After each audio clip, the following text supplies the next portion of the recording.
Hey guys, welcome back to English is Easy. This is the show where I use slow, clear, and simple English to tell stories and help you improve your English. Today, we will be taking a look at a really classic story together. The name of the story is The Old Man and the Sea. It's a very famous book by a writer named Ernest Hemingway. Now, we're not going to actually read the whole book, right? That would take way too long. So today, what we're going to do is read a short version of the story. So first, I will read the story to you. This will take just a couple of minutes, so you can sit back, relax, just listen to the story. After I finish the story, we'll take a look at some challenging vocabulary that we saw in the story. Yeah, we will take a closer look at some of the challenging language and make sure that we understand. Finally, at the end of today's lesson, we will have some speaking practice to improve our spoken English. If all of that sounds good to you and you are ready to get started, I have a small favor to ask. Make sure you like this video, hit subscribe, and leave me a comment. These things may seem small, but to me they make a big difference and help me so much. So these things, liking, subscribing, commenting, they are your way to support me as your English teacher here on YouTube. Let's get started with the story of The Old Man and the Sea. Santiago, an elderly fisherman, had endured 84 days without catching a fish. Despite his streak of bad luck, he remained undeterred and kept his resolve. He was close to a young boy named Manolin, who looked after him. However, Manolin's parents forbade him from fishing with Santiago due to his perceived misfortune. One evening, Santiago told Manolin, "Tomorrow I will go far out into the sea. I am certain I will catch a big fish." Manolin responded, "I believe in you, Santiago. You are the best fisherman I know." Early the next morning, Santiago set out alone into the vast sea. He sailed far from the shore, determined to catch a big fish. After a long and patient wait, he finally hooked a colossal marlin.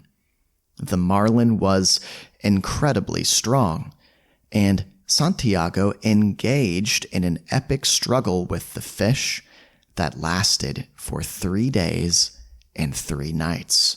During this ordeal, Santiago spoke to the fish, saying, "You are my brother, fish. I respect you." He also talked to himself to maintain his strength and spirit. "I can do this. I am a good fisherman," he repeated. Eventually, Santiago managed to catch the marlin. He tied it to the side of his skiff and began the journey back home. However, the scent of the marlin's blood attracted sharks. As Santiago sailed towards the shore, the sharks attacked, eager to feast on the marlin. Despite his valiant efforts to fend off the sharks, they were relentless. By the time he reached the shore, the sharks had devoured most of the marlin, leaving only its skeletal remains. Upon his return to the village, Santiago was utterly fatigued. He carried the marlin's skeleton to his small shack. The villagers were astonished by the size of the fish. Manolin found Santiago and declared, "I will fish with you again. We will catch big fish together." Santiago smiled, grateful for Manolin's loyalty. He went to sleep, dreaming of the lions he had seen on the beaches of Africa when he was a young man, symbolizing his enduring spirit and unyielding dreams. The next day, Santiago woke up feeling sore but proud of his accomplishment. He saw the marlin's skeleton outside his shack, a testament to his hard work and perseverance. Manolin came to visit him again, bringing some coffee and food. "Santiago, you need to rest today," Manolin said. "I will help you with anything you need." "Thank you, my boy," Santiago replied, "but I will be ready to fish again soon. The sea is in my blood, and I cannot stay away from it for long." Manolin nodded, understanding the old man's passion. He helped Santiago mend his fishing lines and prepare his boat for the next journey. The villagers continued to talk about Santiago's great catch, and they began to respect him more. As Santiago rested, he reflected on his adventure with the marlin. He realized that the struggle had made him stronger and more determined. He also thought about the lessons he had learned from the sea and the fish. He knew that he would continue to face challenges, but he was ready to overcome them. In the evening, Santiago and Manolin sat by the shore, watching the sunset. "You know, Manolin," Santiago said, "the sea is a beautiful and mysterious place. It can be harsh, but it also teaches us important lessons about life." Manolin looked at Santiago with admiration. "I want to learn everything you know, Santiago. I want to be as brave and wise as you." Santiago smiled. "You will, my boy. With time and experience, you will become a great fisherman. Always remember to respect the sea and its creatures." As the sun disappeared below the horizon, Santiago felt a sense of peace. He was grateful for the support of his young friend and the respect of his fellow villagers. He knew that he still had many more adventures ahead of him, and he was ready to face them with courage and determination. All right, so that was the story of the old man and the sea.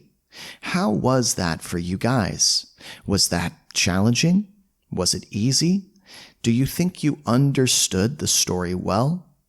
If you feel that it was a little bit tough, don't worry, because now let's take a look at some of the difficult language in the story together.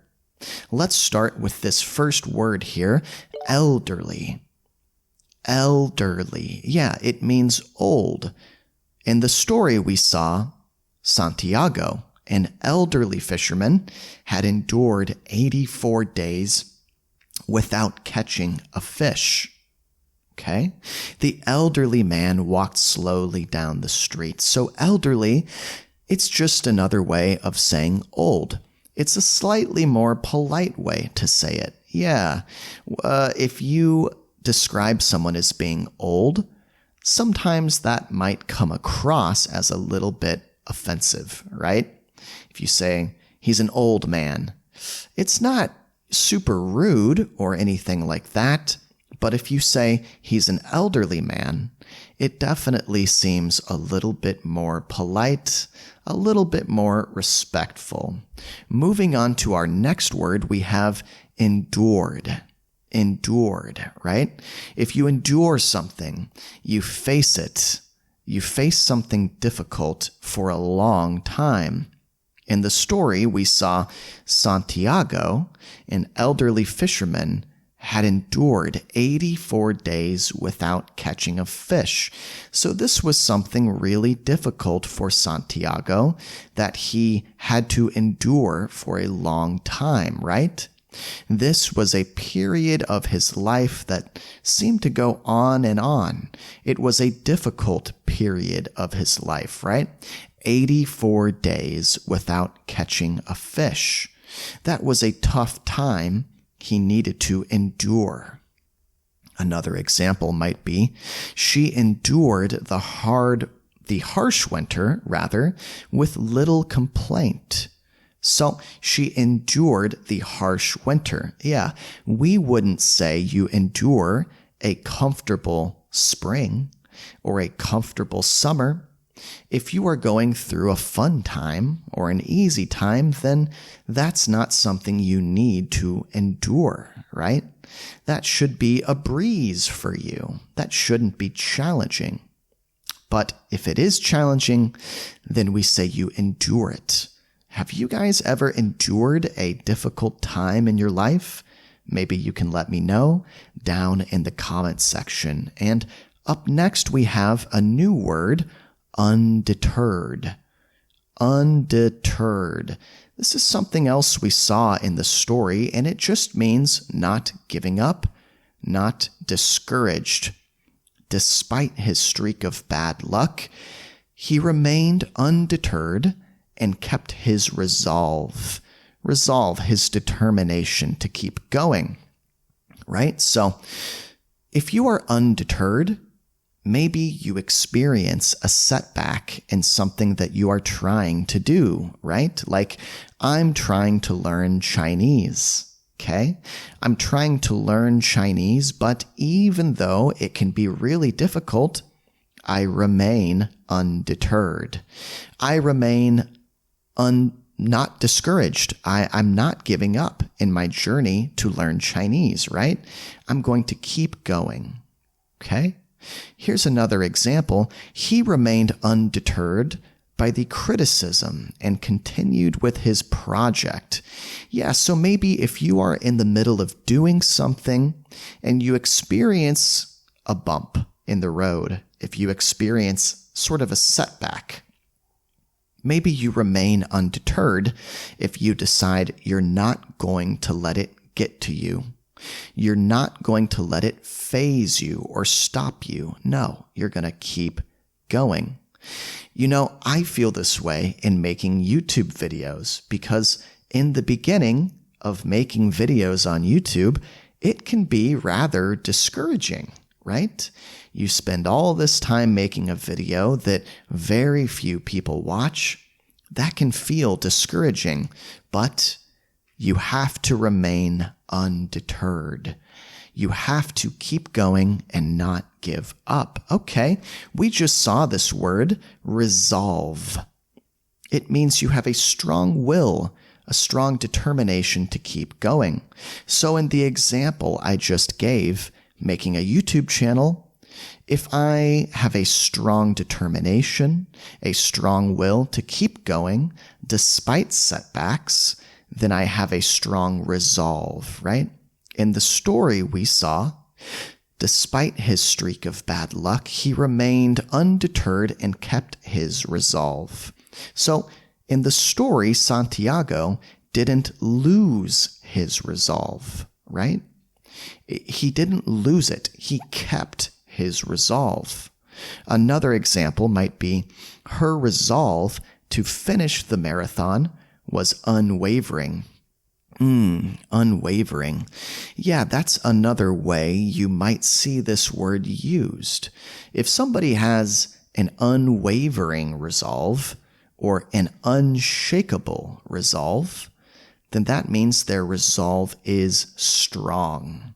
It's not going to be broken so easily, right? Okay. Another word we saw, moving on here, was forbade. Forbade. That's the past tense of forbid. if you forbid somebody to do something, or if you forbid them from doing something, it means that you will not allow them to do that thing, right? So Manolen's parents forbade him from fishing with Santiago due to or because of his perceived misfortune. So in other words, Manolen's parents, they see Santiago as being unlucky. They think he's an unlucky guy. They don't want Manolen hanging around him. They don't want Manolen spending time with him, right? So they forbid Manolen from seeing him. Another example might be the school forbade students from using cell phones in class. Yeah, this is probably a big issue in schools nowadays. I remember when I was much younger, when I was 15, this was already a big problem in schools. Kids would use cell phones, they'd be texting, right? They'd be on AIM or Instant Messenger, sending messages during class time. And even back then, the school forbid students from using their phones. Yeah. Hey, what about you? What about in your workplace? In your place of work, are you forbidden from using your cell phone, or is it okay? Here's another word we saw in the story, perceived. Perceived. Yeah, this is a slightly more difficult word here. It means thought to be or seen as. In the story, we saw Manolen's parents forbade him from fishing with Santiago due to his perceived misfortune. In other words, Manolen's parents have a certain perception of Santiago. They perceive him as being misfortunate or unfortunate, right? So in their eyes, he is unlucky. In their eyes, they see him as being unlucky. Here's another example. She was perceived as the best candidate for the job. She was seen as the best candidate for the job. Yeah, it's just a fancy way of saying seen as. Moving on to the next word here, we have colossal. Colossal. Colossal means very large or huge, right? In the story we saw, after a long and patient wait, he finally hooked or caught a colossal marlin. Okay, the colossal statue towered over the park. So colossal is not just big, it's bigger than big. It's really, really big. We might describe a blue whale as being colossal, a planet as being colossal. We can say the sun is colossal, the moon is colossal. A tall person, a big person, we probably would not describe as being colossal. It needs to be a little bit dramatic, a little bit exaggerated. Okay, another word here was engaged. If you engage with something, you take part or get involved in it. In the story we saw, Santiago engaged in an epic struggle with the fish that lasted for 3 days and nights. So he took part in, he became involved in or involved with an epic struggle, like a big battle with the fish, right?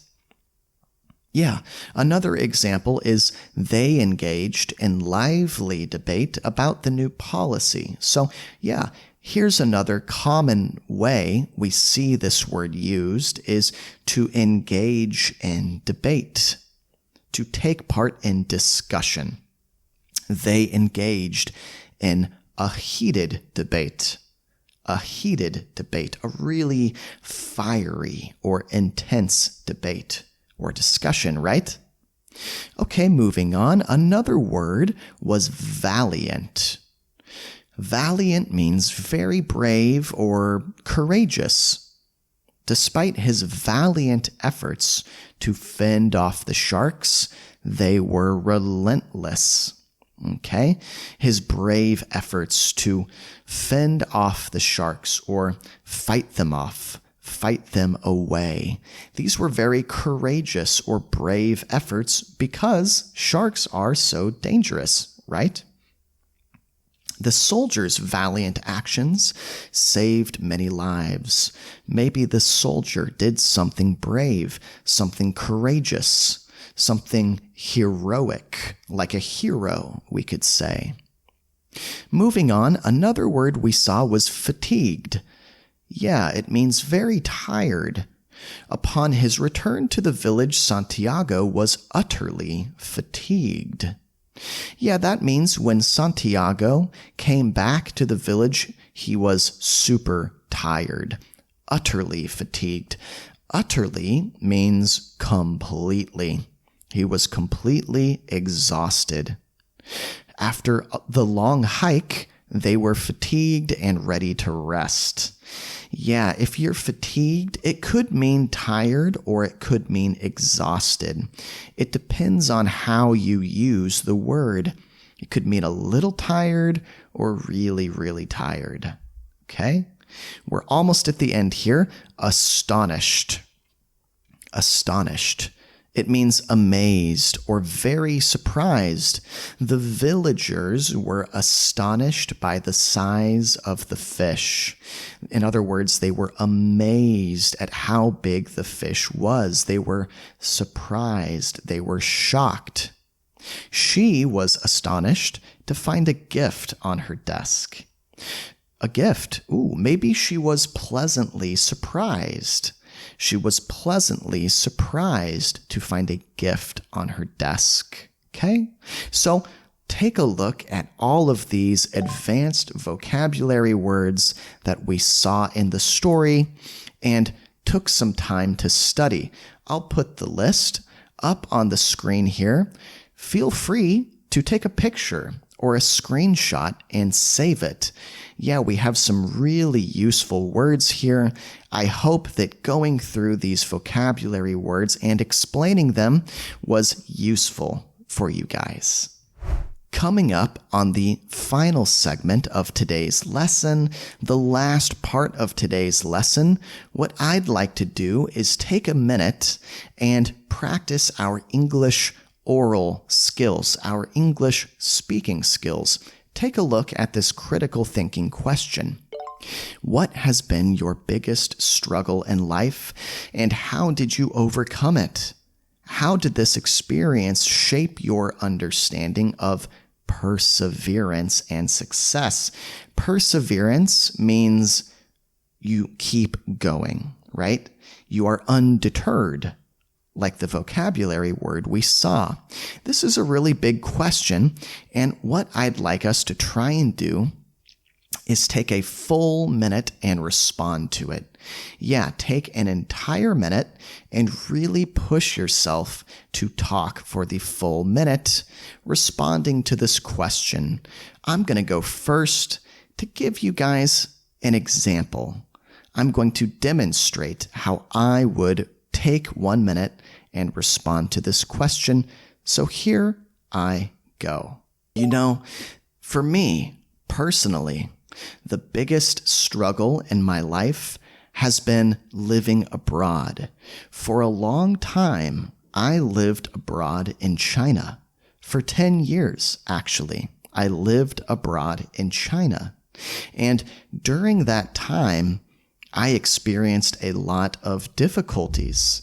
There was a language barrier, for one thing.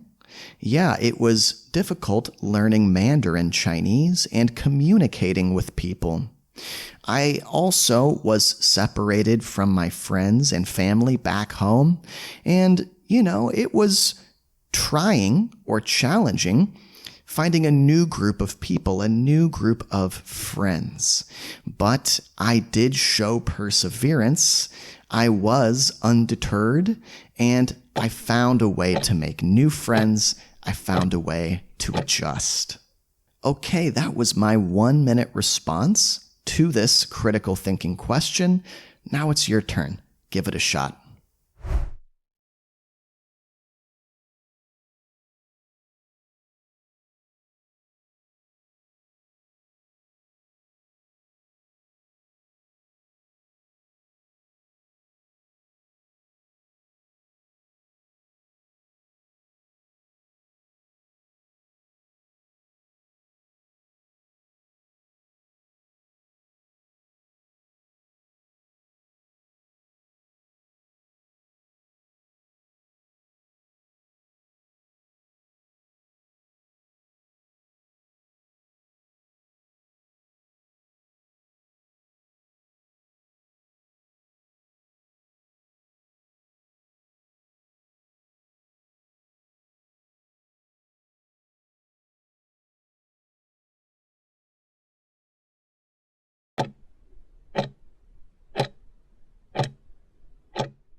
Guys, thank you so much for tuning in to today's video. I hope you enjoyed the story. I hope the vocabulary was useful for you. I hope the speaking practice was useful for you. If you liked this video, if you want to support me as your English teacher here on YouTube, once more, don't forget to click like. Don't forget to subscribe. Maybe even leave me a comment. You can use one of today's vocabulary words to try and make a sentence letting me know what you thought about this story. And with all of that being said, I'll see you next time. Bye-bye.